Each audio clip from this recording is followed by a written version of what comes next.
யாக்கோபின் மகன் மரியாவின் கணவர் யோசேப்பு.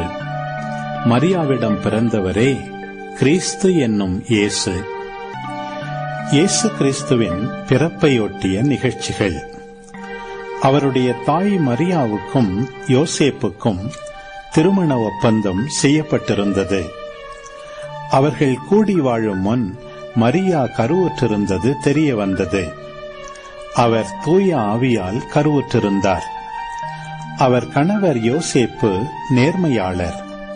அவர் மரியாவை இகழ்ச்சிக்கு உள்ளாக்க விரும்பாமல் மறைவாக விலக்கிவிட திட்டமிட்டார். அவர் இவ்வாறு சிந்தித்துக் கொண்டிருக்கும் போது ஆண்டவரின் தூதர் அவருக்கு கனவில் தோன்றி, யோசேப்பே, தாவீதின் மகனே, உம் மனைவி மரியாவை ஏற்றுக்கொள்ள அஞ்ச வேண்டாம். ஏனெனில் அவர் கருவுற்றிருப்பது தூய ஆவியால்தான். அவர் ஒரு மகனை பெற்றெடுப்பார். அவருக்கு இயேசு என பெயரிடுவீர். ஏனெனில் அவர் தம் மக்களை அவர்களுடைய பாவங்களிலிருந்து மீட்பார் என்றார்.